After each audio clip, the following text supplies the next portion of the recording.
If you're a diehard Browns fan and love breaking down the game like we do, hit that subscribe button and turn on the bell so you never miss a blitz. The Cleveland Browns entered the offseason with their eyes primarily on offensive adjustments, particularly the quarterback competition that has dominated discussions among fans, analysts, and media outlets alike. While headlines often gravitate toward who will be under center, Tuesday's practice delivered a stark reminder that football is won and lost not just on offense, but on the defensive side of the ball, where health and depth can make or break a season.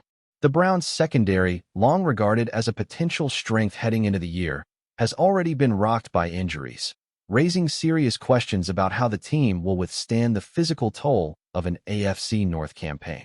When the news hit that a key starter went down, the mood around Berea shifted. Suddenly, conversations about quarterback battles were overshadowed by concerns about defensive stability, as fans realized that the path to playoff contention might hinge on who can stay healthy and perform at the highest level when it matters most. Cornerback Martin Emerson Jr. suffered a non-contact Achilles injury earlier in training camp, and while injuries are an unfortunate reality in professional football, the timing and nature of Emerson's setback sent ripples throughout the team's defensive plans. The Browns had positioned themselves to weather such blows with veteran cornerbacks Denzel Ward and Greg Newsome expected to anchor the secondary, bringing experience, skill, and leadership to a unit that had its eyes on becoming a true defensive force. Emerson's absence forced a re-evaluation of depth charts and situational rotations, highlighting just how thin even a talented roster can become when injuries strike. The Browns have long understood that cornerback play is critical to their defensive philosophy, which relies on aggressive schemes and high-pressure packages. Losing Emerson early in camp served as a warning. This season could hinge on whether Ward and Newsome could stay healthy, as the unit's ability to cover elite receivers in the AFC North would be tested relentlessly by teams like the Ravens, Bengals, and Steelers. Then came Tuesday's unexpected and alarming update. Denzel Ward, arguably the anchor of the secondary and one of the team's most dynamic defenders, went down during a one-on-one drill with a concerning right shoulder injury. The news, delivered via veteran Browns reporter Mary Kay Cabot, painted a picture of potential crisis for a defense already managing setbacks.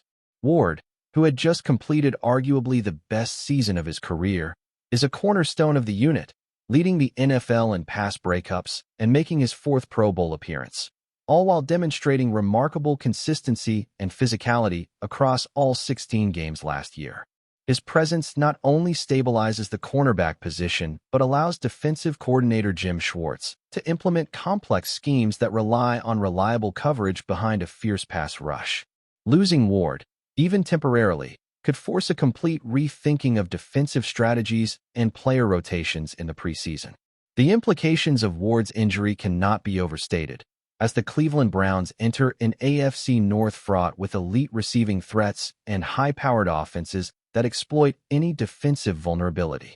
In the past, the team has leaned on the pairing of Ward and Newsome as the foundation of a secondary built to neutralize opposing quarterbacks and give the defensive line the space to wreak havoc. Cameron Mitchell's role as the nickel corner complements the starters, creating one of the league's more cohesive and well-rounded pass coverage units. Ward's absence would disrupt this carefully calibrated balance, forcing backups into high-pressure situations without the benefit of extensive regular season experience. For fans and analysts alike, this development signals not just a temporary setback, but a potential season-altering problem, as the Browns' ability to compete in close contests may hinge on the performance of a defense suddenly asked to operate without its most proven playmaker. Depth concerns have always been a subtle but ever-present narrative around the Browns' secondary, and Ward's injury underscores just how fragile the unit's apparent stability really is. While the team made several offseason additions with the hope of shoring up talent behind the starters, none of these players have yet proven they can reliably replicate the performance of established starters across extended stretches. The NFL is unforgiving when it comes to corners, particularly in divisions stacked with skilled passing attacks, and the Browns cannot afford a dip in coverage quality without risking catastrophic outcomes. Coaches will be forced to adjust schemes, rely on untested players, and hope that backups can rise to the occasion. a situation that creates anxiety for a fan base accustomed to seeing this secondary function as a strength rather than a vulnerability exposed by injuries that happen at the most inopportune times. Defensive coordinator Jim Schwartz's philosophy revolves around aggressive pressure packages, blitzes, and creative alignments designed to disrupt quarterbacks before they can set their offense in motion. This approach demands trust in the secondary to maintain tight coverage, anticipate routes, and limit big play opportunities. When cornerbacks like Ward are sidelined, the entire scheme begins to wobble, as defensive linemen can only generate consistent pressure if they know the coverage behind them will hold. Without reliable cornerback play, blitz packages become riskier, leaving defenders exposed in ways that opposing quarterbacks quickly exploit.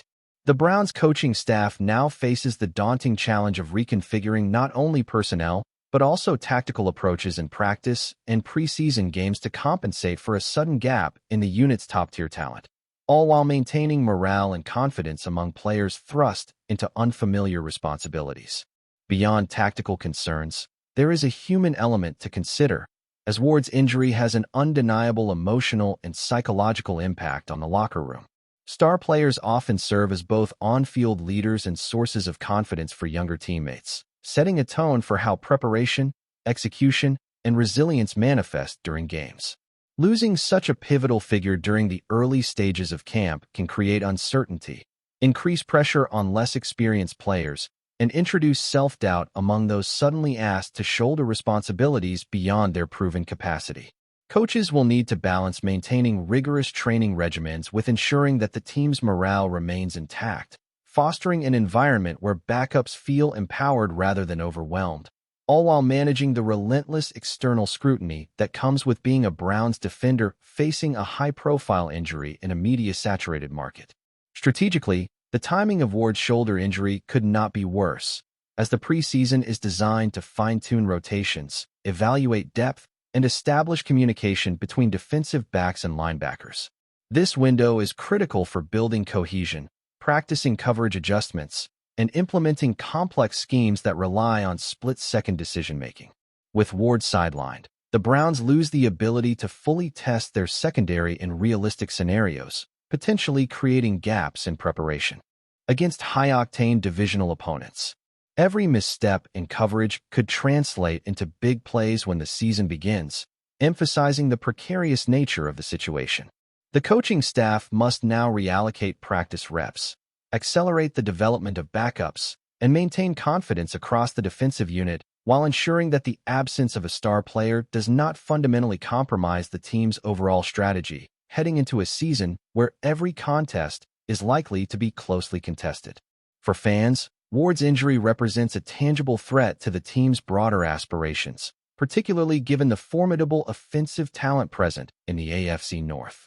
Teams like the Bengals and Ravens boast elite quarterbacks and dynamic receiving core capable of exploiting even minor lapses in coverage, meaning the Browns cannot afford to stumble early due to defensive instability.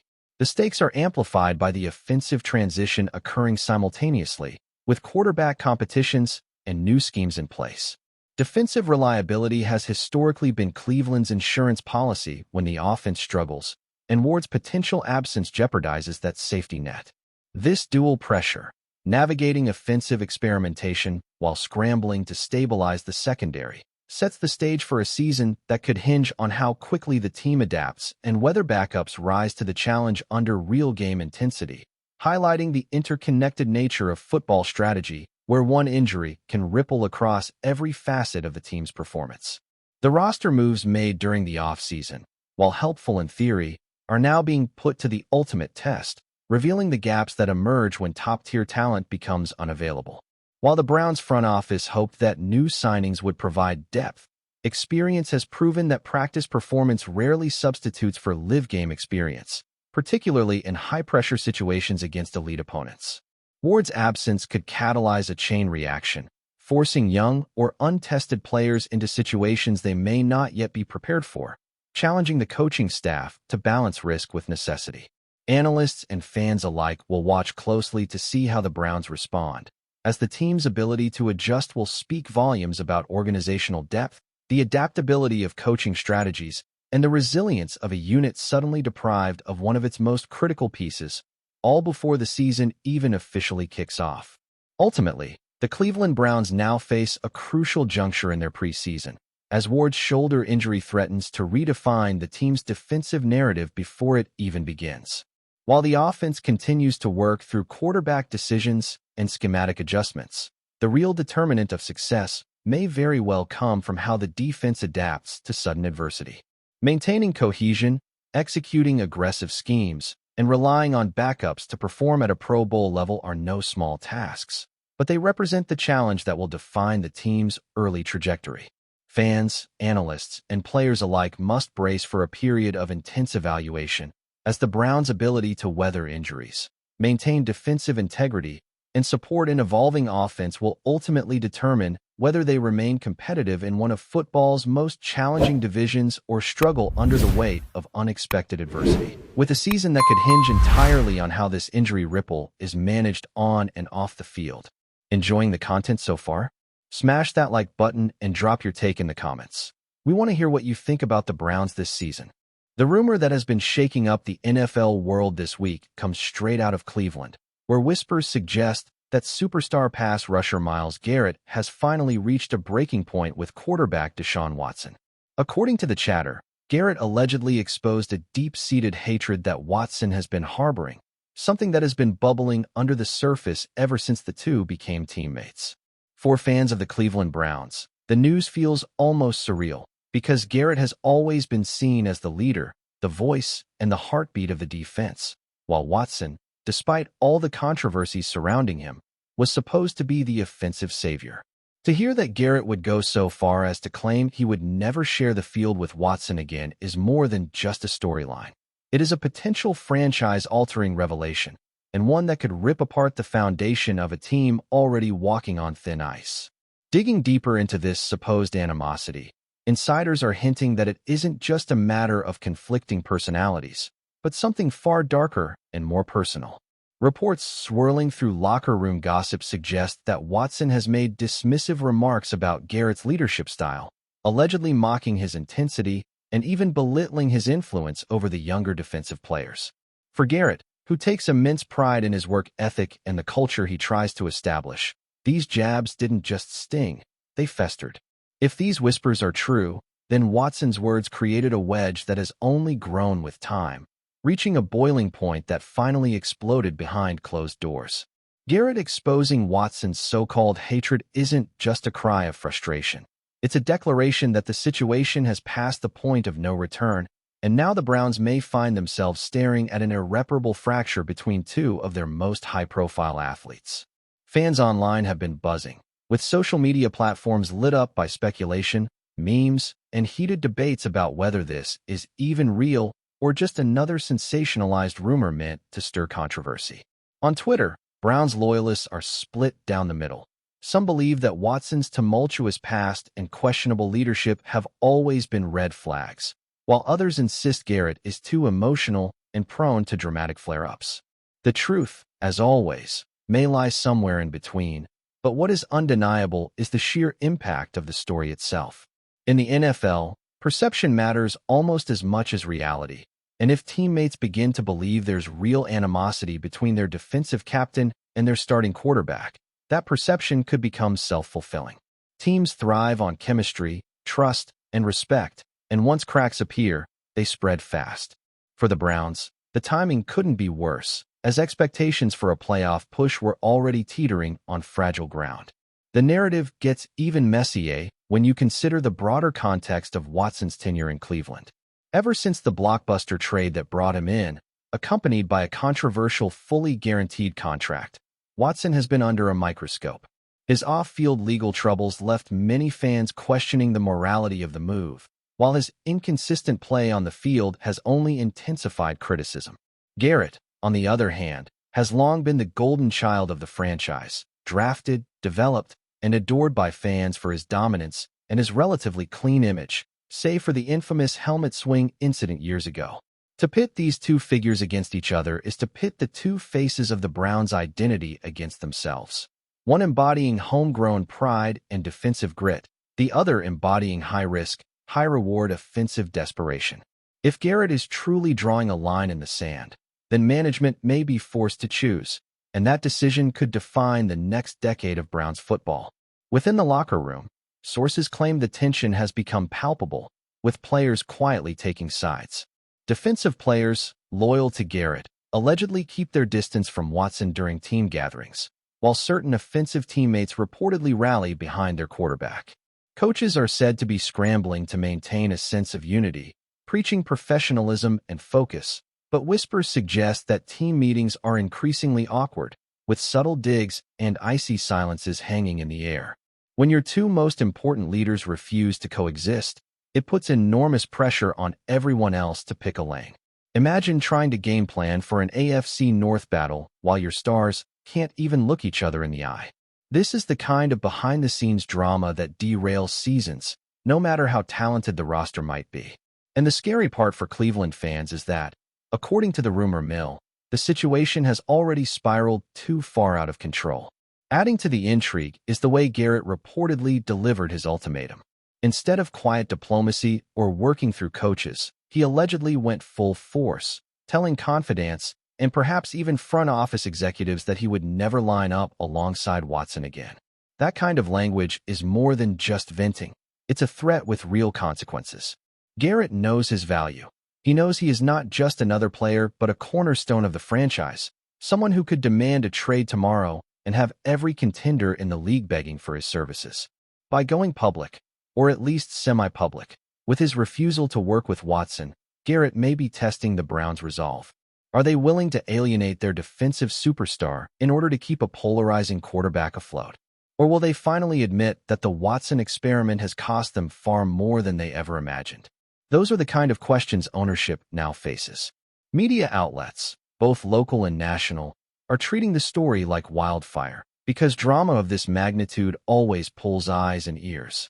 Talk shows are dissecting body language from practice videos, pointing out moments when Garrett and Watson avoid each other on the sideline or fail to celebrate plays together.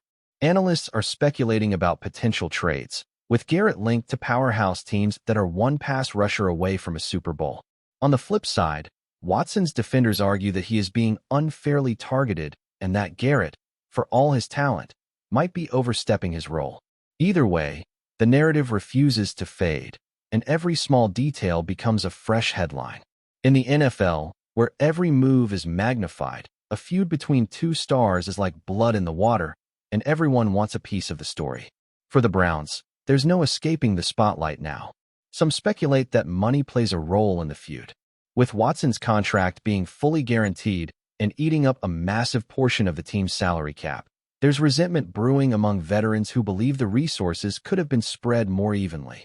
Garrett, who already commands a hefty salary himself, may feel that Watson hasn't lived up to the paycheck and doesn't deserve the automatic respect that comes with being the franchise quarterback.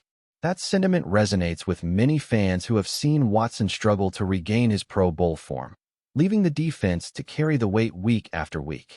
If Garrett sees Watson as an undeserving centerpiece, then his declaration makes more sense. It isn't just personal, it's professional. He doesn't believe Watson is the leader the Browns need, and by drawing this line, Garrett might be daring the front office to prove him wrong or to admit their mistake. For the city of Cleveland, this is more than just a sports rumor. It's an emotional gut punch. Browns fans are notoriously passionate, loyal through decades of heartbreak, and now they're being asked to digest the possibility that their franchise's most beloved star hates their highest-paid quarterback. It's the kind of storyline that keeps talk radio buzzing 24/7, that fuels arguments in bars, living rooms, and workplaces across Ohio. People are not just discussing wins and losses anymore. They're debating morality, loyalty, and identity. Should the team stick by Watson because of the investment, or should they protect the culture Garrett represents? These aren't easy questions, and in a city where football is more religion than sport, the answers carry the weight of gospel. The Browns, once hopeful of finally breaking through, now find themselves trapped in yet another cycle of chaos, with their very soul on the line. At the end of the day, whether this rumor proves entirely accurate or not almost doesn't matter, because the perception has already taken root. Garrett's alleged vow never to play alongside Watson again is the kind of bombshell that lingers, shaping narratives and influencing decisions long before the truth is fully revealed. Even if cooler heads eventually prevail, the damage to trust and chemistry could be irreversible. The Browns face an unenviable decision. Do they back their homegrown hero or their controversial quarterback? Do they attempt to patch things up, knowing the fracture may never fully heal? Or do they prepare for drastic moves, the kind that will reshape the franchise for years to come? One thing is certain. The Browns are once again at the center of the storm, and the NFL world is watching, waiting, and speculating about which domino will fall first. Thanks for riding with us on another Browns Blitz. If you liked the video, share it with a fellow fan, hit subscribe, and ring that bell so you're always part of the Dawg Pound conversation. Go Browns!